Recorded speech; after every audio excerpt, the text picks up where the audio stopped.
Boa noite, meu querido. E aí? Tranquilo, meu Beleza? amigo? Graças a Deus.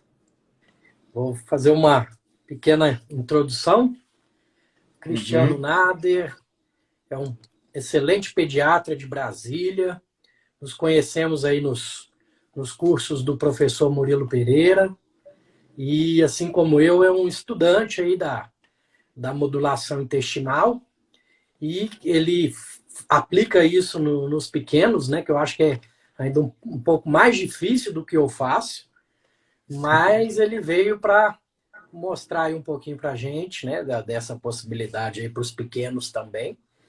E então vamos lá, fala um pouquinho de você, da sua vida, sua formação. Conta para a gente, Cristiano. Joia, Euripides. Então, tá me escutando bem? O som tá ok? Tá joia. Joia. Então, eu sou aqui, sou de Brasília mesmo, nascido e criado aqui em Brasília. Fiz o UNB. Depois da UNB, eu fiz a residência no Hospital Materno Infantil de Brasília, que é o HMIB. E logo depois eu já comecei a trabalhar em consultório, inicialmente atendendo por plano, e em 2010 migrei para o atendimento particular por conta da demanda. E em 2012 eu fui convidado para participar de um congresso de gastroenterologia pediátrica. E foi aí que me despertou esse interesse pela nutrição, pelo envolvimento da nutrição com a saúde, enfim, e comecei a estudar um pouco mais. Ali por meados de 2016, 2017, um professor que eu admiro muito, Dr. Tadeu Fernandes, de São Paulo, ele é pediatra, pneumologista e chefe de cozinha. E nutrólogo. E conversei com ele e falou, olha, como é que eu faço para seguir essa sua linha? Ele falou, olha, a primeira coisa que você tem que fazer é o curso da Abram. E aí, em 2018, eu entrei no curso da Abram, de nutrologia, e no congresso de nutrologia, eu conheci o Murilo. E aí, conhecendo o Murilo, eu fiquei fascinado com a forma dele explicar e tanto de novidades, enfim, pedi o cartãozinho dele, me inscrevi no curso de modulação. Em 2019, fizemos o curso de modulação juntos, né? Estamos agora no nível 2, aguardando ansiosamente agosto, né? E agora eu estou fazendo a pós-graduação em nutrição funcional do Gabriel de Carvalho para complementar mais ainda esse conhecimento que envolve a nutrição com a atuação médica. Então, resumidamente, essa é a minha história. Perfeito. Você também tinha aquela sede, assim, aquela necessidade de, tipo, você já olha para o seu pacientinho que entrava no consultório, aí consigo resolver até 90% do problema, que estava faltando alguma coisa e agora você está encontrando essa alguma coisa. Esse é o meu sentimento como hoje me considero um da gastroenterologia funcional, né? E a vantagem é que a gente joga a responsabilidade agora, no caso, eu pro paciente, ensinando ele, né? E você deve jogar para os pais, para a mãe, para os pais aí, né? Mas me Isso. conta aí um pouquinho, o que é uma pergunta que eu recebo frequentemente, que eu acho que você também deve responder muito isso. Eu quero ver a sua visão como pediatra, tudo, do que Uhum. é a modulação intestinal. Então, só complementando um pouquinho a informação, de 2010 para cá, a gente teve o conceito dos 1000 dias, né? Que é a fase da vida da criança, onde a programação metabólica vai sendo construída, onde o sistema imune da criança vai sendo construído. E eu fiquei fascinado com essa ideia de poder modificar isso e pensava assim, gente, é possível criar super-humanos, né? Se você fizer tudo certinho, você cria uma criança indestrutível, que nunca vai adoecer, não vai ter doença crônica, né? Vai ser super saudável. E aí o curso de modulação veio encaixar certinho nessa ideia, né? E aí é o que você está falando, assim, eu bato muito é com os pais, porque às vezes a vontade de criar um super bebê é grande, mas para chegar lá eu tenho que passar pelos pais, né? Mas, enfim, com esse aprendizado do conceito dos 1000 dias, da programação metabólica e da modulação intestinal, a gente entende que eu costumo dizer que o nosso corpo tem 3 grandes áreas de contato com o meio externo, né? Que é o sistema gastrointestinal, a pele e o sistema respiratório.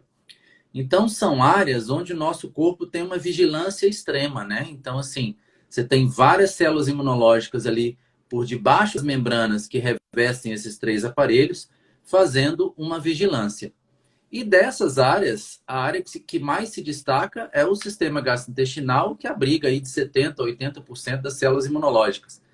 E tudo que acontece ali vai meio que moldando e amadurecendo esse sistema imunológico, que é influenciado diretamente pela composição microbiana. E com isso, a gente vai chegando a um ponto de maturidade e de estabilidade do sistema imunológico e do sistema microbiano. Então, a modulação intestinal é uma forma da gente dirigir esse processo para que você consiga a finalidade que você busca, né? Então, estava até lendo uns artigos aqui agora. Uma das teorias que mais se constrói hoje em dia, que é colocada, é da teoria do desaparecimento da microbiota, né? Que ao longo dos últimos 40, 50, 100 anos, enfim, das gerações, a diversidade da microbiota humana ela vem diminuindo. E aí os autores colocam que quanto mais diversa essa microbiota, né, é mais difícil de você ter doenças crônicas. Então, à medida em que a gente vai perdendo essa diversidade, as doenças tendem a aparecer, o que é o que a gente tem visto aí nos adultos de meia idade, nos idosos, hipertensão, diabetes, obesidade, síndrome metabólica, esteatose hepática, Alzheimer, autismo e por aí vai, né? Então, a modulação intestinal é essa arma que a gente tem, é a ferramenta que a gente tem para tentar construir, no meu caso, lá desde bebezinho, para levar a criança para esse caminho de ter uma vida adulta sem essas doenças. Perfeito, perfeito. E é voltar a raízes mesmo, né? Os nossos bisavós já tinham a sabedoria e estamos precisando olhar para trás para voltar a essa questão que você disse da queda de diversidade bacteriana que tem ocorrido no nosso organismo, tem feito com que não treinássemos nosso sistema imunológico. Isso aí na medicina integrativa, a professora Clarissa chama de imunotraining, né? Mesma coisa que a gente na academia, nosso sistema imunológico ele não tá sendo treinado corretamente e até o contrário, ele acaba hiperativando porque não precisa. Então, estamos perdendo essa origem das raízes, né? E a modulação intestinal veio para ajudar a gente a sair da caixinha e voltar a essas raízes, né, Cristiano? Exatamente. Então, exatamente. É o que eu digo, assim, você tocou no ponto base aí, essa questão do treinamento do sistema imunológico, né? E como que o sistema imunológico é treinado? Ele é treinado sendo desafiado, né? Então, como que você desafia o sistema imunológico? Expondo ele aos vírus, às bactérias, aos fungos que a gente tem na natureza, para que o nosso corpo entenda que a gente está em contato com todo esse meio e que a gente deve mais tolerar do que reagir a esse meio, né? Então, esse é o ponto crucial. A palavra é essa mesmo, é tolerância, né? Que Sim. o organismo está perdendo e podemos extrapolar para o organismo social, né? Que a tolerância também é algo que está complicado, né, no dia a dia. Mas é isso, meu amigo. Então, dos temas que escolhemos aí, você já pincelou a questão dos 1.000 dias, que eu creio que é isso que você quis dizer com preparando o caminho, modulação intestinal na gestação. Então, hoje, você, pediatra, já está entrando na parte aí do bebê até antes dele ser concebido. Me conta isso. Isso, então, a gente entende que, assim, uma vez que a gente entende que a microbiota é uma interface entre o meio externo e o sistema imunológico, né? Então, é através dela que o nosso sistema imunológico vai entender se ele precisa reagir ou se ele precisa tolerar. E a gente entende também que essa microbiota que o bebê recebe, ela vai ser herdada da mãe, nada mais natural do que preparar essa microbiota da mãe para que ela seja transferida para o bebê com uma composição adequada, né? Então, assim, recentemente eu tive uma gestante que falou assim: doutor, agora que meu filho nasceu, eu vou comer certinho, porque a gestação foi o último período que eu podia enfiar o pé na jaca sem culpa. Eu falei: olha, eu sinto muito em te avisar, mas durante a gestação você já estava influenciando e muito como é que a saúde do seu bebê ia ser no futuro. Então, é isso, né? Que quando a gente tenta modular a gestação, o ideal é que a gente faça isso antes até do bebê ser concebido. Então, você pega a gestante, não, a mulher que quer engravidar, e você vai analisar e falar: vamos ver como é que está a sua saúde, vamos ver como é que estão os seus hábitos de vida, a sua dieta. Dá uma modulada nisso, veja a alteração que foi que a gente provocou, e aí você vai dizer: não, agora você está no momento perfeito para engravidar. É aquela ideia que é natural, mas que ninguém tem, né? A gente esquece disso. Para que você faça uma casa, quem constrói casa sabe disso, você escolhe o terreno, você escolhe a empreiteira, você escolhe os materiais, prepara ali tudo, nivela o chão, faz a fundação e depois você começa a construção. Mas a gente começa a cuidar do bebê só depois que ele já está desenvolvendo. Lembrando aí que quando a mulher sabe que está grávida, o bebê já tem 4 semanas de vida.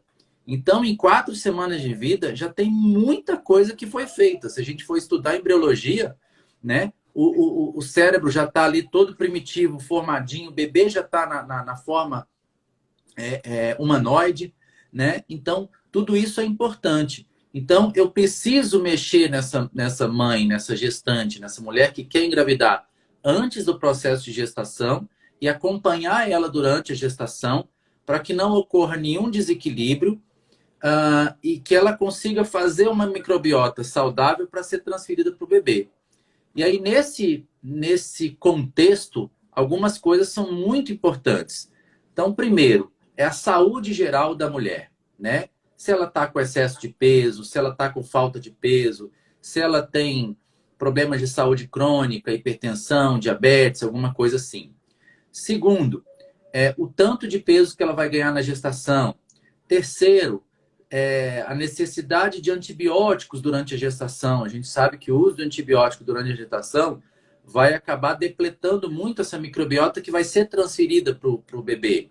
Então, eu vou diminuir essa diversidade sobremaneira, de forma que o bebê recebe uma microbiota meia boca, vamos dizer assim, né? E aí você vai acompanhando essa gestante de forma que ela chegue ao final da gestação perfeita para ter o parto normal, que é o terceiro fator que eu ia falar.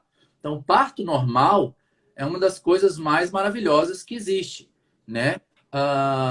Estudando aí a gestação, a gente vê que a população de lactobacilos que povoa a região, a microbiota vaginal da mulher, ela cresce em volume e em diversidade durante a gestação, para que o bebê receba a maior diversidade possível quando do parto normal.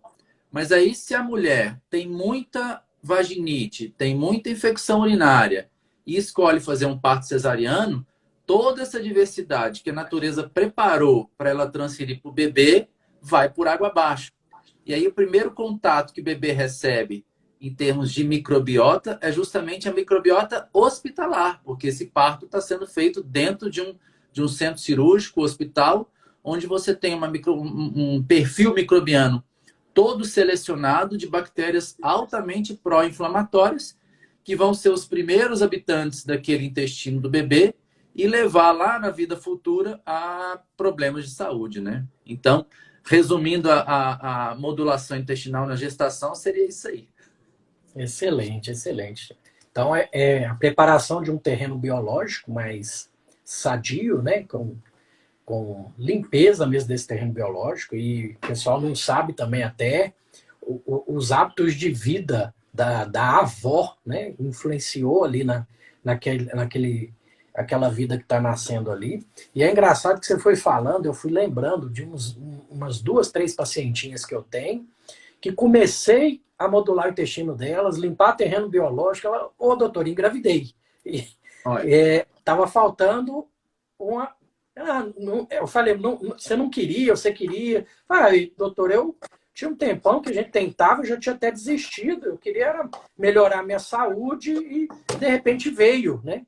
E eles não fazem a conexão, né? Que, na verdade, foi porque limpou o terreno e agora está na hora. A natureza falou, ok, pronto, agora vamos fazer certinho, né? Exatamente. São conceitos dedutíveis, mas que a gente não tem esse ensinamento para pensar sobre isso, né? Então, entenda que quando o organismo está alterado, ele está em sofrimento, ele está em inflamação. E um organismo em inflamação, ele não vai pensar em reprodução.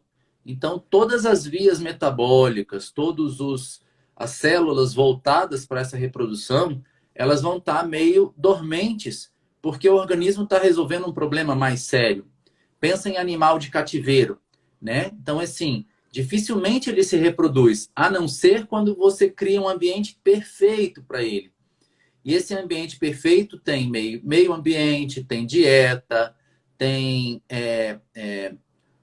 encontros sociais, vamos dizer assim, né? Você tem uma população ali que interaja com esse animal.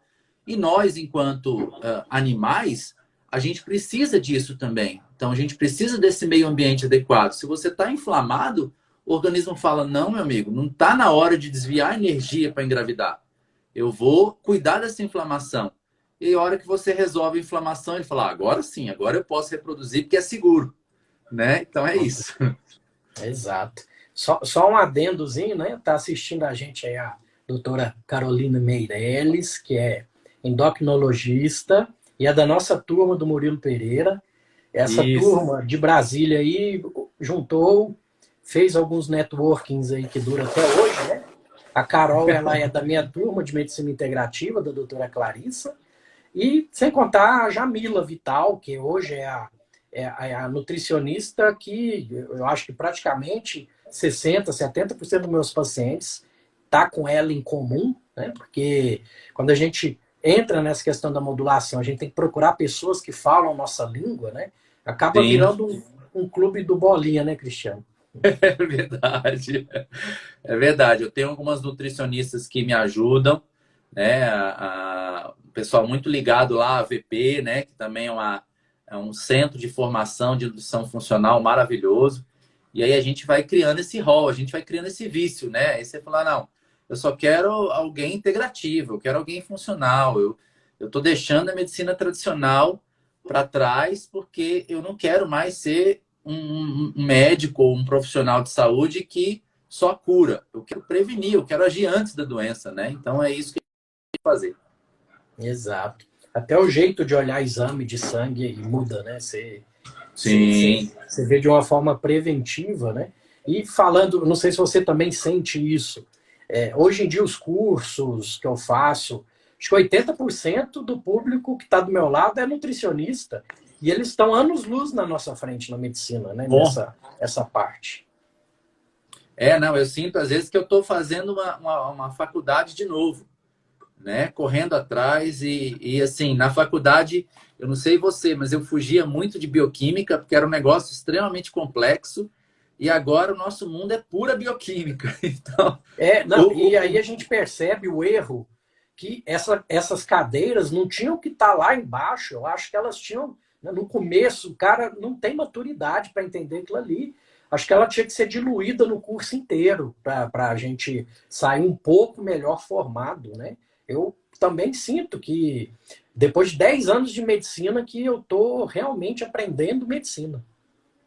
é aquela coisa, a bioquímica colocada puramente como bioquímica, a gente não faz o link, né? Então, na hora que você estuda a bioquímica relacionada à prevenção da saúde, condição de doença, você vai começando a fazer esses links, tudo fica muito mais fácil. Mas é muito assunto, e aí a gente já está formado, atendendo, com família e tudo. Não é mesmo tempo que a gente tinha quando a gente era estudante, né? Então, é um desafio.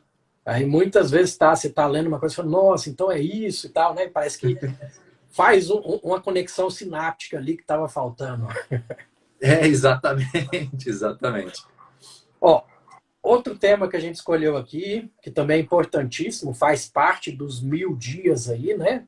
Agora o neném nasceu, a importância desses 2 primeiros anos de vida aí para construir aí essa saúde, o perfil que vai ser, a epigenética que vai ser esse nosso freguesinho aí, que está no seu consultório.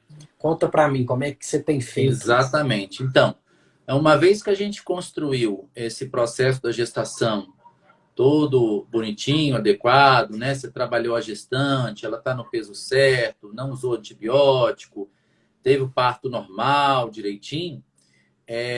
Depois de nascido, o fator mais importante aí é a amamentação ao seio, tá? Porque o seio materno, ele é algo que enfim, falta palavra, falta adjetivo para explicar o quão perfeito Deus foi quando inventou o leite materno. Basta eu te dizer que outro dia eu estava lendo um livro de nutrição e saúde da criança, e aí ele falando que quando o bebê mama, uma parte da microbiota da boca do bebê, ela reflui para dentro do seio da mãe. Dentro do seio, essa microbiota é reconhecida, a mãe consegue fabricar IgA secretória, que IgA secretória é um anticorpo de barreira. Então, a IgA secretória ela vai revestir a mucosa do trato gastrointestinal, respiratório, urinário, enfim, e o papel dela é impedir a entrada de novas bactérias. Então, ela vai revestir isso e vai impedir que o bebê adoeça. Então, assim, quanto mais contato esse bebê tiver em termos de diversidade, enquanto ele está no seio materno, ele devolve isso para a mãe prepara a defesa e devolve para ele. Então, olha como uma coisa maravilhosa, né? Todas as doenças que a mãe teve na vida, as vacinas que a mãe tomou na gestação, ela vai fabricar os anticorpos, vai passar esse anticorpo pela placenta para o bebê. Esse anticorpo tem 6 meses de duração, em média, que é justamente quando o bebê, enquanto o bebê está sendo amamentado. No leite materno, você tem todo esse mecanismo imunológico de proteção. O leite materno também fornece os oligosacarídeos do leite humano, que são prebióticos naturais do leite humano. E esses prebióticos vão favorecer o crescimento de bifidobactérias e lactobacilos, que são 2 espécies importantíssimas na construção da saúde microbiana. Então, esses oligosacarídeos vão favorecer o crescimento dessas 2 classes, né, desses 2 filos, e durante esse período o bebê vai amadurecendo esse microbioma, ganhando volume, e aí com 6 meses, o que acontece? Lembra que eu falei que no sistema intestinal, a gente tem a membrana, o epitélio intestinal, e por baixo disso você tem um sistema imunológico associado. a gente aprende que a permeabilidade intestinal é um fator preocupante, porque quando essa permeabilidade ela é demasiadamente grande, muita coisa penetra, entra em contato com o sistema imunológico e ele reage. Mas no bebê, olha que interessante que acontece. Existe um fator de crescimento epidérmico que ele mantém as células do sistema do epitélio gastrointestinal bem unidas. Mas por volta dos 6 meses, o leite vai diminuindo a secreção desse fator de crescimento epidérmico, de modo que, intencionalmente, né, entre aspas, você aumenta um pouquinho a permeabilidade intestinal, justamente no momento em que você vai começar a ter contato com uma diversidade microbiana maior, que é quando o bebê vai começar a receber a dieta, né, a alimentação complementar. E associado a essa maior permeabilidade, o sistema imunológico que está associado a esse intestino, ele tem uma inclinação maior para desenvolver os mecanismos de tolerância. Então, nesse período da vida, o ideal é que esse bebê seja exposto a uma maior diversidade de alimentos, é lógico, os alimentos naturais, orgânicos, diversos, inclusive os alergênicos, e que ele também seja exposto ao meio ambiente, natureza, áreas mais povoadas, interaja mais com as famílias, para que todas essas bactérias novas que forem chegando no sistema no sistema gastrointestinal do bebê e forem sendo apresentadas para esse sistema imunológico, ele desenvolva essa reação de tolerância. Então, entendam que, assim, tudo isso é como se a gente estivesse dando ferramentas para o sistema imunológico nosso trabalhar quando a gente fosse adulto. Então, se você dá só martelo, o seu sistema imunológico só vai saber bater prego, né? Mas se você dá para ele martelo, chave inglesa, chave Allen, chave de boca, alicate, chave Phillips e tudo mais, o que o seu sistema imunológico sabe fazer é muito mais amplo. Então, em qualquer desafio que ele receba, ele vai poder trabalhar de forma a você não se desequilibrar do ponto de vista da saúde e desenvolver uma doença. Então, nesse período é importante o leite materno, por conta disso que eu falei. A introdução alimentar deve ser feita, idealmente, por volta dos 6 meses, né? Que é quando o bebê está pronto para receber, em termos de sistema imunológico gastrointestinal, em termos de maturidade digestiva, de secreção de enzimas digestivas, ele está pronto para receber isso. E todos os alergenos devem ser introduzidos até 1 ano de idade. Então, alergeno a gente fala de as carnes todas, os feijões, as oleaginosas, peixe, crustáceo, ovo, o leite, normalmente, a mãe já está ingerindo, né? Então, ela passa um pouco pelo leite materno. Até o glúten, a gente entende que ele possa ser introduzido de uma forma intermitente, porque o excesso de estímulo também vai fazer mal, né? Então, tem um trabalho, por exemplo, que eles avaliaram a alergia a amendoim. E eles viram que quando o bebê recebia amendoim a partir dos 6 meses, em pequenas doses, a ocorrência de alergia a amendoim era infinitamente menor do que se ele recebesse esse mesmo amendoim depois dos 5 anos de idade. Então, mostrando que a quantidade é importante e o momento é importante também, tá? Então, esses seriam os fatores principais.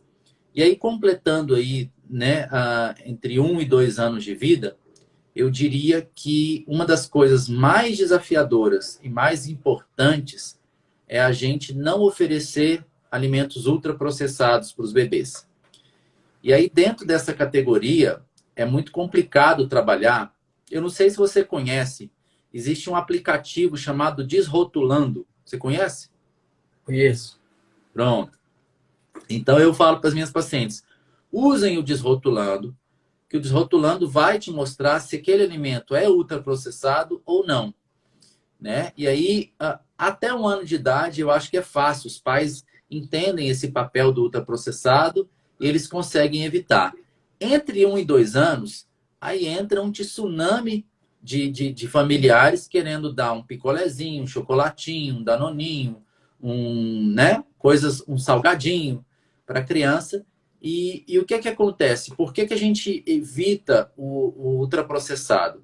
O aditivo do ultraprocessado é um dos maiores disruptores de microbiota que existe.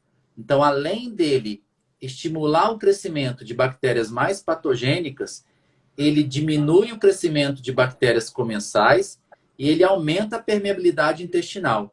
Então, aumentando a permeabilidade intestinal, eu aumento a apresentação dessas bactérias para o meu sistema imunológico e aí ele entende que alguma coisa está desequilibrada, porque uma coisa é você receber uma demanda que você consegue trabalhar. De repente vem um excesso de estímulo microbiano, ele falou, opa, está em alguma coisa inflamada. E aí ele começa a reagir. Então, todo esse desequilíbrio que vai se formando dentro desse espaço de 1000 dias, ele é irreversível. Então, é diferente você dar um ultraprocessado para uma criança de 3, 4, 5, 10 anos, onde a microbiota já foi formada. A gente sabe que até os 3 anos a microbiota ainda está em formação. Mas depois que ela é formada, ela é meio que antifrágil. Dificilmente você vai ter um fator que altere ela tanto. Agora, nesse período de até 2 anos, eu costumo fazer uma analogia com um caule de uma árvore recém-plantada. Então, você tem aquela árvore de caule fininho e que se você for lá com uma faca e fizer um corte pequenininho, provavelmente essa árvore vai entortar e ela vai crescer torta o resto da vida. Já uma árvore maior, ela simplesmente vai cicatrizar esse corte e vai continuar crescendo para cima, frondosa, como precisa ser. Então, essa seria uma arma principal, assim, uma dica principal para que a gente faça essa modulação intestinal adequada aí durante esses 2 primeiros anos de vida, depois que o bebê nasceu. E, lógico, também sem descuidar da mãe, porque a mãe também não pode ter uma mastite, a mãe não pode ter uma infecção urinária, a mãe também não pode comer muito produto industrializado, porque vai atrapalhar a microbiota. A gente sabe que existe uma translocação dessa microbiota do intestino para o seio materno. Então, no seio materno, o bebê também recebe bactérias. E isso tudo vai fechar esse meio ambiente perfeito para que a gente crie aqueles super bebês que eu estava falando no começo da live.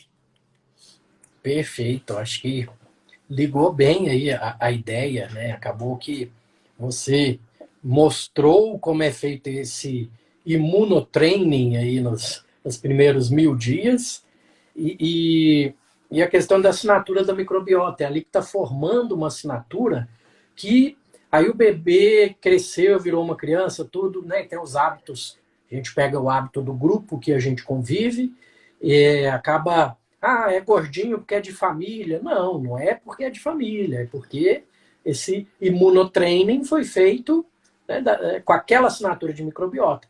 Tanto que aí faz dieta, exercício, muda hábitos de vida, melhora. Mas aí, 1 semana que voltou para o que fazia antigamente, a assinatura da microbiota é o que pesa, volta tudo de novo. Então, Exatamente. Então, é a programação metabólica que a gente fala, né? Então, assim, é importante que as gestantes que estiverem assistindo a gente ou que assistirem a live depois, elas percebam esse detalhe. Assim, enquanto o bebê está no útero, o bebê está recebendo informações da mãe, e aí as informações são neuroquímicas, as informações são hormonais, as informações são nutricionais, do que é o ambiente fora do útero. Então, o que o bebê vai receber quando ele sair do útero? E esse bebê tenta se preparar para esse mundo extrauterino. Se você mostrar para ele um mundo extrauterino diferente do real, ele nasce despreparado para o mundo real. E aí ele desenvolve doenças. né? Então, o exemplo clássico disso é a mãe, por exemplo, que ganha muito pouco peso ou que passa alguma restrição alimentar durante a gestação, né? Ela está informando para esse bebê que esse bebê vai nascer num mundo com pouca quantidade de comida. Então, esse bebê começa a fazer metilações, que é o processo que a gente chama de programação metabólica, assim, mudanças epigenéticas, e essas metilações vão alterar a expressão de alguns genes que vão reger, por exemplo, o metabolismo, a preferência de atividades físicas, o grau de saciedade que a criança vai ter, a preferência por alguns alimentos. Então, esse bebê, por exemplo, ele pode ter um metabolismo muito baixo, não gostar de nenhum esporte, ter uma saciedade extremamente precoce e preferir alimentos de baixo valor calórico. Por quê? Porque ele foi treinado, né? Ele foi instruído para viver num mundo com pouca comida. Então, para isso, ele está perfeito. Só que quando ele chega e encara o mundo com abundância de alimentos, aí ele fatalmente vai se tornar um obeso porque ele não sabe como lidar com essa situação que ele não foi treinado. Então, seria basicamente isso. Você explicou a teoria da fome holandesa, né? Que eles colocam da Exatamente. Segunda Guerra Mundial, aí, o que aconteceu. E um pouquinho antes você também pincelou algumas coisas a respeito de um trabalho que o pessoal mostrou para a gente na pós-medicina integrativa, que é a questão da vida intermitente, que nosso organismo, nós evoluímos, né, quando éramos, não muito tempo atrás, aí, tínhamos períodos de privação, então nosso organismo acostumou com jejum, tínhamos períodos aí de rotação alimentar, às vezes era a produção, colheita de determinada coisa, depois passava um período aí de pouca comida, depois era caça. Então, a vida intermitente, o pessoal costuma falar, em termos da questão circadiana, perdemos o contato com o sol, que também é intermitente, luz, escuro. Hoje em dia é luz o tempo todo se eu quiser, né? Dia o tempo todo se eu quiser. Ou seja, temos que voltar às raízes, a ter o contato com esse ser intermitente que éramos, né? Sim, a gente aprende que o ser humano ele vive em ciclos, né? Então você tem o ciclo de luz, como você falou, o ciclo de ausência de luz, o ciclo onde você está alimentado e o ciclo onde você está em jejum, né? O ciclo onde você come mais frutas e outro ciclo onde você come mais verduras, mais carnes. Então, assim, nos primórdios, o ser humano não tinha essa abundância de alimentos que a gente tem o ano inteiro. Então, ele dependia das safras. Então, nosso organismo aprendia a viver dessa forma. Então, poxa, tá no verão, eu vou encontrar muita fruta, muita verdura e tal, né? A primavera, os animais saem, aí você pode caçar, comer bastante carne, enfim. No inverno, você vai encontrar pouca coisa. Então, o seu organismo aprende a viver com aquilo. E nisso, você vai modulando a forma metabólica de como seu organismo vai viver. Então, assim, em períodos de abundância, você tem um alto aporte de glicose, e aí as suas mitocôndrias, que são as usinas energéticas das nossas células, vão fabricar energia usando a glicose como substrato. Já no período de escassez, você vai ter que consumir gordura. E aí a mitocôndria também tem que saber usar essa gordura para te manter vivo, né? E o que acontece é que quando você começa a consumir gordura, o seu organismo entende que você está em período de inanição e ele ativa substâncias protetoras das células para que essas células não se degradem, né? Então, inclusive, é uma das estratégias que se usa, por exemplo, no câncer, né? Você faz um jejum no câncer para que você possa fazer a quimioterapia e a célula normal, que ela consegue produzir energia advinda da gordura, ela resista, e a célula tumoral que não consegue fazer isso e depende exclusivamente da glicose, fique mais fragilizada e você consiga um resultado melhor com a quimioterapia. Então, esses ciclos são importantíssimos. O ciclo de atividade física com o ciclo de repouso, né? Eu costumo dizer que, fazendo uma aula outro dia para os residentes, eu pesquisei e vi que o ser humano ele está na Terra no planeta há 300 mil anos. E de 150, 200 anos para cá, essa indústria alimentícia de ultraprocessados entrou com força. Esse período é muito pequeno para que a nossa genética entenda o que isso significa e a gente ainda não teve mutação suficiente para conseguir se adaptar a esse novo meio ambiente que a gente vive. O nosso cérebro é tão primitivo que ele não consegue nem entender que a luz é luz. Ele acha que a luz é sol. Então, enquanto você tem luz, ele está ligando cortisol para você ficar ativo, né? Imagina a alimentação, né? Então, você veja quanto tempo a gente tem luz elétrica e quanto tempo você tem essa indústria de ultraprocessados. Então, voltar para as raízes, como você estava falando, é fundamental, porque você tá agindo de acordo com o seu manual, né? Então, assim, o seu manual genético foi feito para que você funcione dessa forma, que você coma intermitente, que você se exercite intermitente, que você faça essa intermitência que você falou. Às vezes as pessoas cuidam melhor do carro do que de si mesmas, né? Porque o carro vem com manual, e você só abastece com o combustível adequado.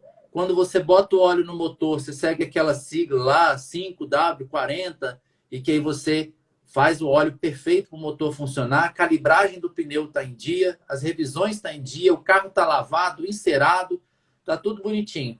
Mas quando se trata do ser humano, o que tem de gasolina batizada que a gente está botando para dentro está complicado.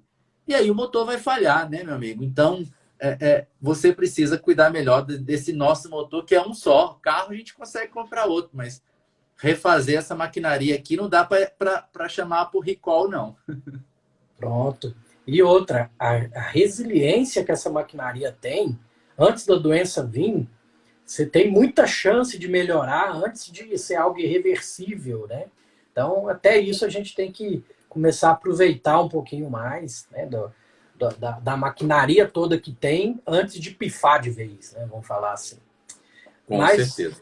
Vamos para o outro assunto que escolhemos, né, que até é atual, né, que eu até já postei algumas coisas relacionadas à questão psicológica, um estudo que fizeram de como que vai ser essas crianças da pandemia, né, crianças que vivenciaram isso, falta de ir na escola, contato com o coleguinha, são crianças que hoje já estendem a mão para passar o álcool em gel, são hábitos que não tínhamos, né, que foram criando, né, nessas crianças, né?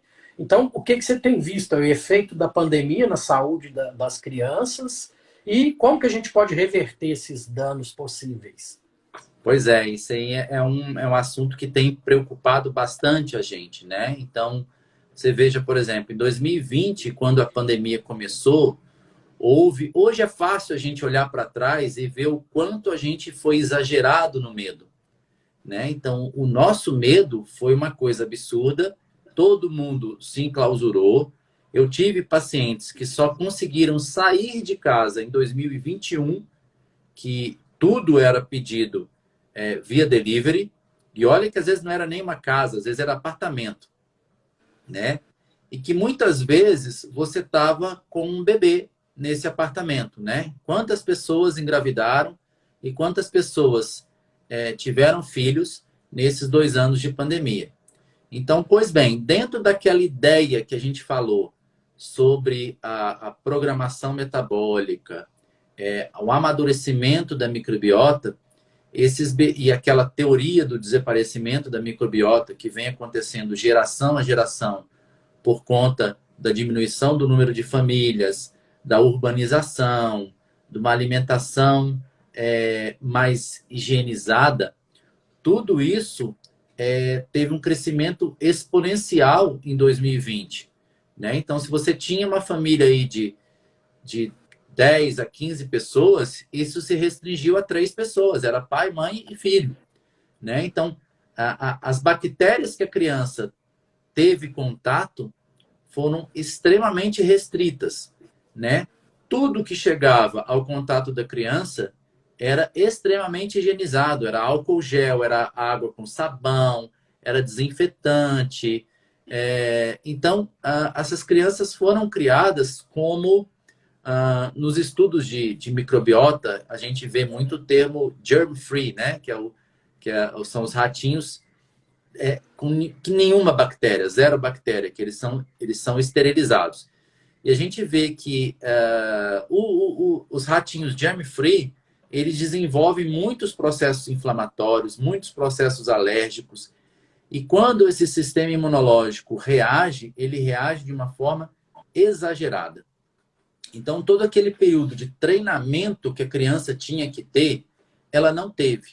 Ela estava no seio materno, mas o perfil microbiano era diferente, sem contar com os DUNPs, né? Os DUNPs são padrões moleculares associados ao perigo. Então, no momento em que aquela gestante, aquela lactante, está assustada, vendo as notícias de mortes e mortes e mortes toda noite no jornal, ela vai liberando mediadores químicos, né? Quimiocinas, citocinas inflamatórias, e que vai mudando a composição da microbiota para um padrão mais inflamatório, e é isso que vai sendo passado para o bebê. Então, as crianças deixaram de ser treinadas, receberam padrões piores de assinatura microbiana, como você bem disse. Nesse período, era muito mais fácil você passar um álcool num pacote de biscoito do que num maço de alface, por exemplo, né? De brócolis, enfim. Então, essas crianças receberam mais alimentos processados, menos diversidade bacteriana, não tiveram contato com outras crianças. Não é à toa que em 2020, eu acho que eu não usei nenhum antibiótico, não tive nenhuma criança que tivesse uma infecção, né? E aí, em 2021, essas crianças já estavam seguindo, começou a ter um desmame, e aí, depois disso, essa criança foi enfrentar o mundo. Então, na hora que ela vai enfrentar o mundo, ela se depara com um mundo que ela não foi preparada de forma nenhuma. Todas as sinalizações que ela recebeu foram contrárias a esse mundo que ela está entrando em contato. E aí a reação vem extremamente exacerbada. Então, a gente tem visto que de setembro de 2021 para cá, tem crescido muito o número de crianças com doenças infecciosas.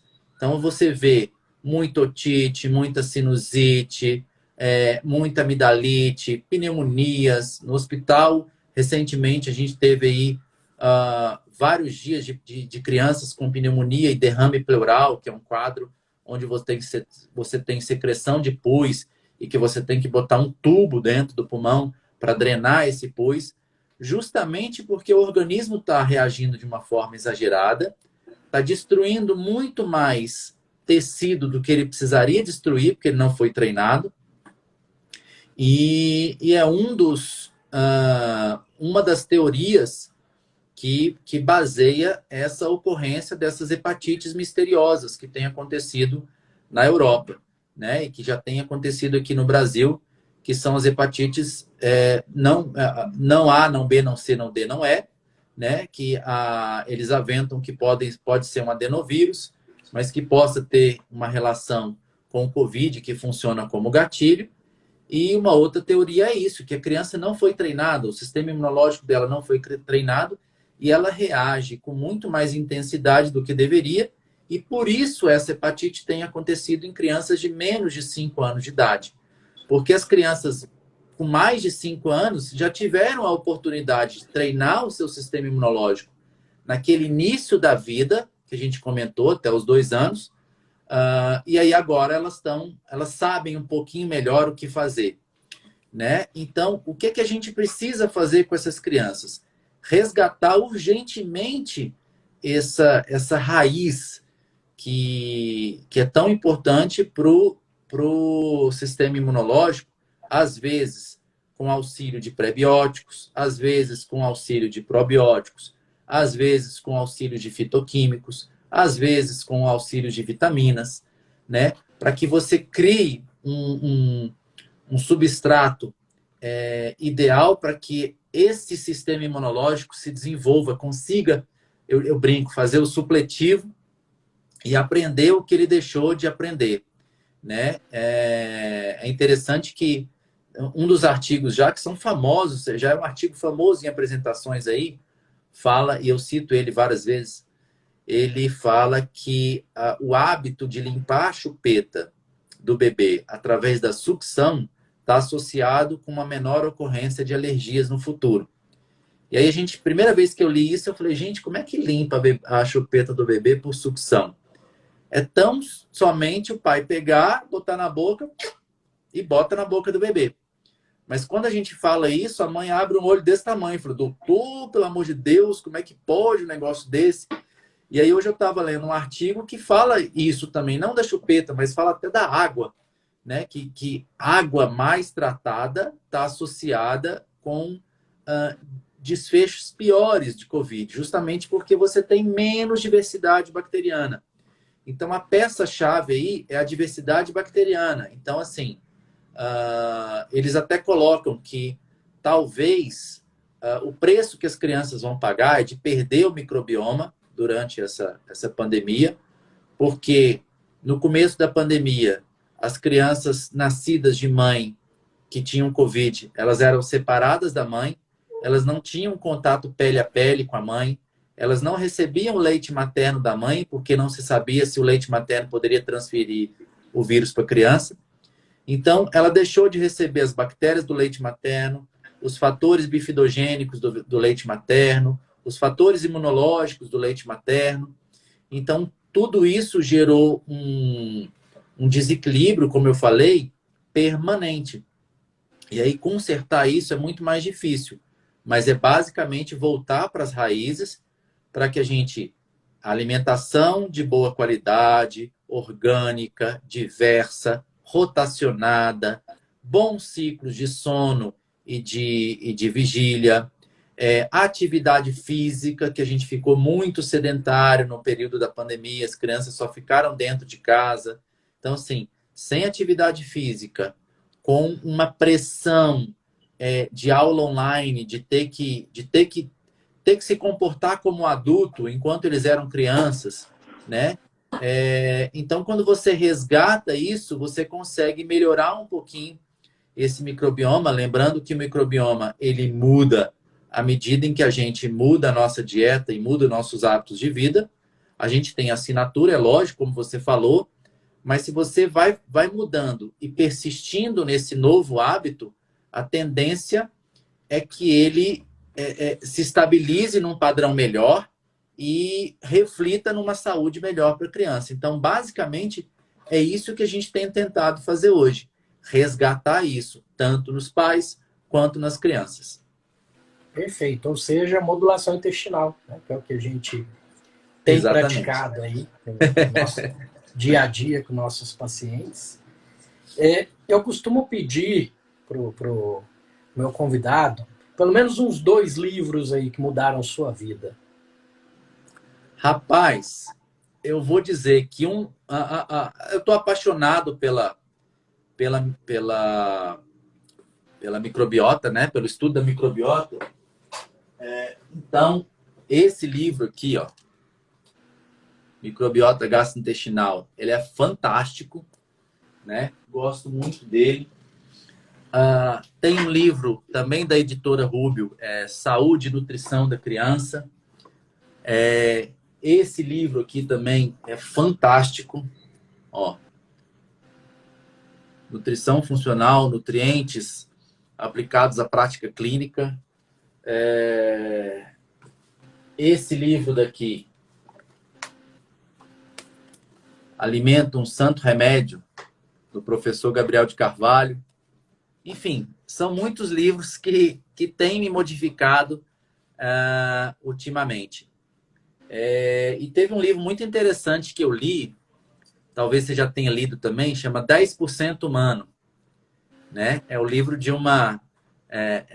a escritora conta que ela teve um problema de saúde e que ela teve que fazer alguns procedimentos, doenças depois disso.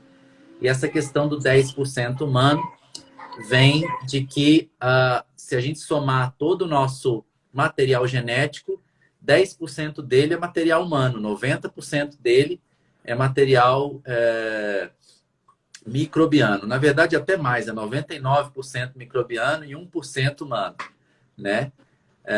Então, são livros que me fizeram entender como que a gente funciona realmente e que caminho a gente vai seguir para voltar a ser saudável.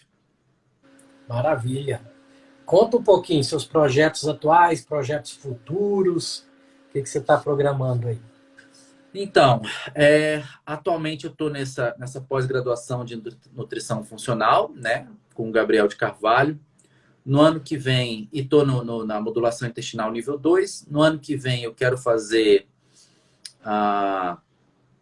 uma pós-graduação em nutrição, não é nutrição funcional, mas é essa medicina integrativa para pediatria, tá?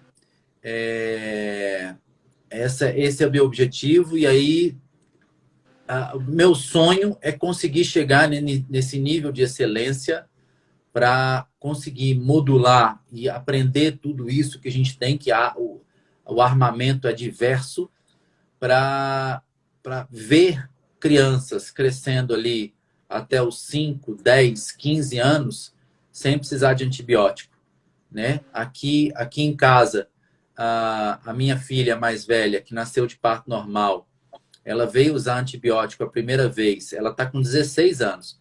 Ela veio usar antibiótico a primeira vez no ano passado, quando fraturou o nariz e teve que fazer uma cirurgia de nariz, né?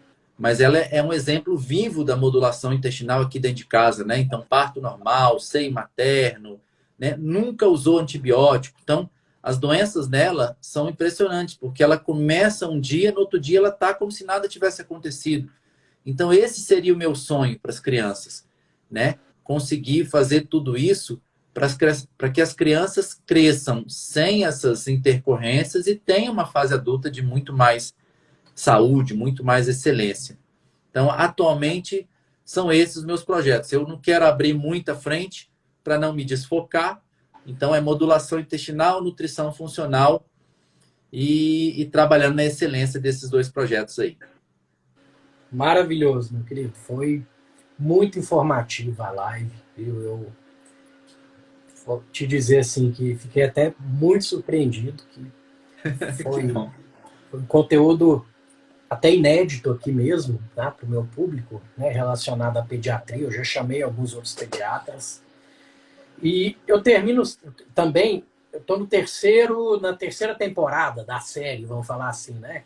Um papo de reto aí. E dessa temporada eu tenho feito uma pequena provocação para o convidado aí, só para ver como é que você se sai, né? Por que a mãe tem que procurar o Dr. Cristiano Nader? Rapaz, é uma provocação. Então,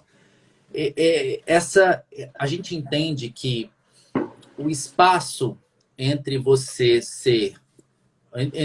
ter uma doença e você ser saudável é um espaço amplo, tá? Então, muitas vezes as pessoas não têm uma doença, mas elas não estão saudáveis. E o que a gente quer, eu como pediatra, eu quero resgatar essas crianças que estão nesse intervalo, onde elas não estão doentes, mas também não estão saudáveis, e puxar elas para o lado da saúde real. Porque só depois que você experimenta a saúde na sua totalidade, que você entende o quanto que você não tinha saúde. Então, quando você consegue modificar isso, e o reflexo disso você sente no seu próprio corpo, você fala, nunca mais eu quero ficar daquele jeito que as pessoas falavam que era saúde. E hoje eu sei o que realmente é saúde. Então, o meu desafio e talvez a vantagem, né, de consultar comigo seria essa, que eu estou buscando isso sempre, né? E aí estudando, aprendendo a interpretar exame, exame físico, manejar essa família para que a gente tenha a saúde no seu potencial de 100%. Perfeito, perfeito. Não podia amarrar e fechar melhor, meu amigo. Então, muito obrigado pelo seu tempo, pela sua atenção, né? Imagina. E estou sempre à disposição aqui também, porque você precisar, né? Vamos dizer, além de tudo, né? Somos amigos, colegas aí de Brasília, então a gente vai se Isso. encontrar muito por aí ainda. Se Deus quiser, meu amigo. Tamo junto. Fica com Deus, boa noite. Valeu, boa noite para vocês, gente. Um abraço. Valeu, Eurípides. Até Abração. mais.